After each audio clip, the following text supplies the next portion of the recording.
Pencarian 19 petambang hilang yang menjadi korban banjir bandang dan longsor di Kampung Jim, Distrik Katubau, Kabupaten Pegunungan Arfak terus dilakukan.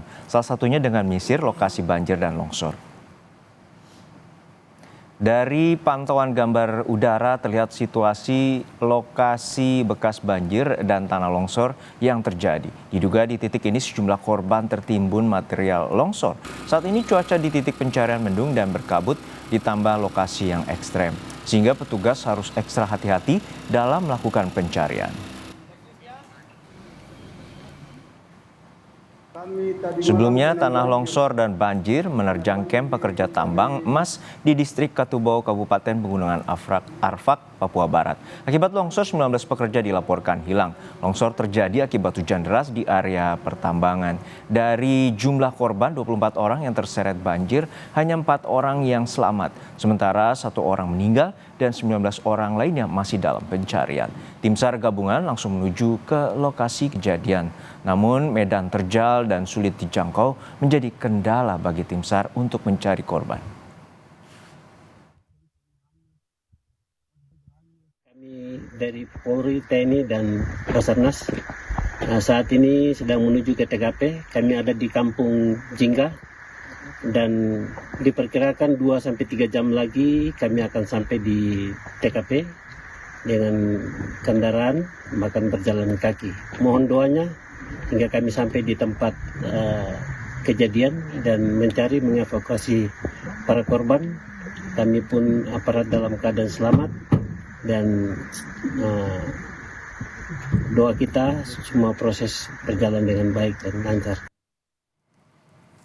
Tim SAR gabungan TNI dan Polri berhasil mengevakuasi 1 korban meninggal akibat banjir disertai tanah longsor yang terjadi di Kabupaten Pegunungan Arfak, Provinsi Papua Barat. Korban meninggal atas nama Harun Mei Dogda, berusia 22 tahun. Kini korban sudah diserahkan ke keluarganya yang beralamat di Distrik Masni, Kabupaten Manokwari. Harun Medokda adalah salah satu korban yang ikut terseret banjir yang terjadi pada Jumat malam bersama 18 rekan lainnya yang merupakan pekerja tambang emas.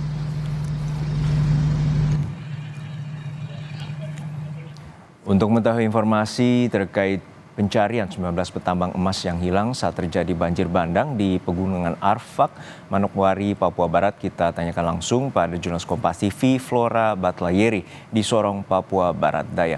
Flora, untuk saat ini bagaimana kronologi 19 orang dan 4 lainnya yang saat ini selamat terkena banjir bandang dan apakah hingga saat ini ada korban yang berhasil ditemukan? Ya, selamat siang, Juno dan juga saudara. Proses pencarian 19 korban yang hilang di Kampung Jim, Distrik Katubau, Kabupaten Pegunungan Arfak sudah dilakukan di hari ini. Di mana tadi pada pukul 9:17 tim SAR gabungan sudah menuju ke lokasi untuk melakukan pencarian dan evakuasi para korban. Di mana tim SAR yang tadinya berjumlah 35 orang ini sudah bertambah menjadi 11 orang dari BPBD dan 4 dari tenaga medis. Sehingga total tim SAR gabungan yang melakukan pencarian di hari ini berjumlah 50 orang. Tim SAR gabungan sudah melakukan observasi dan juga melakukan mapping area untuk melihat lokasi mana saja yang akan dilakukan pencarian dan evakuasi para korban. Di mana pada pukul 9:17 waktu Indonesia Timur tadi tim SAR melakukan perjalanan jalan kaki begitu dari Kampung Jim menuju ke lokasi kejadian yang lumayan jauh, di mana diperkirakan jarak yang ditempuh, waktu yang ditempuh oleh tim SAR gabungan nanti sekitar 2 jam perjalanan. Di mana dari gambar pantauan udara juga sudah terlihat pada lokasi kejadian yang cukup ekstrim dan terlihat ada sejumlah korban yang sampai saat ini belum bisa dilakukan evakuasi mengingat kondisi cuaca di Kampung Jim di Katubau sendiri sementara mendung begitu dan tim SAR gabungan mengantisipasi kemungkinan akan terjadi hujan kembali sehingga dijaga agar para personil tetap aman. Evakuasi akan dilakukan jika cuaca di lokasi sudah cerah.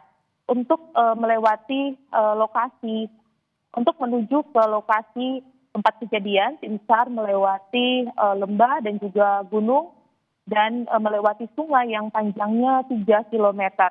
Diketahui bahwa distrik Katubowo sendiri merupakan distrik yang ada di Pegunungan Arfak dengan luas wilayahnya mencapai 2.773,74 km persegi, yang di dalamnya terdapat Kampung Jin yang wilayahnya penuh dengan perbukitan dan juga lembah serta sungai Juno. Ya Flora, untuk dari gambar pantauan udara lokasi ini tergolong ekstrem. Lalu seperti apa tim SAR gabungan mengerahkan alat untuk mencari 19 orang yang saat ini masih dicari? Ya, Juno dan juga saudara, mengingat lokasi tempat kejadian sulit diakses untuk kendaraan, sehingga untuk proses menuju ke lokasi sendiri, tim SAR gabungan tidak menggunakan kendaraan dan juga tidak membawa alat berat untuk membantu proses evakuasi, melainkan mereka berjalan kaki karena wilayahnya cukup jauh dan menghabiskan waktu hingga 2 jam. Kemudian mereka hanya menggunakan peralatan yang sederhana begitu, Juno. Dan diketahui juga bahwa dari pantauan kamera udara terlihat bahwa lokasi kejadian ini cukup ekstrim, di mana terdapat bukit dan juga lembah serta sungai, sehingga untuk proses pencarian sedikit sulit untuk tim SAR gabungan, mengingat di lokasi kejadian juga terdapat material lumpur dan juga material lainnya yang menyulitkan tim SAR gabungan untuk melihat mencari para korban yang tertimbun material. Begitu, Juno. Kita harapkan upaya tim SAR gabungan dapat membuahkan titik terang pada siang hari. Terima kasih atas laporan Anda, jurnalis Kompas TV Flora Batlayeri dari Sorong, Papua Barat Daya.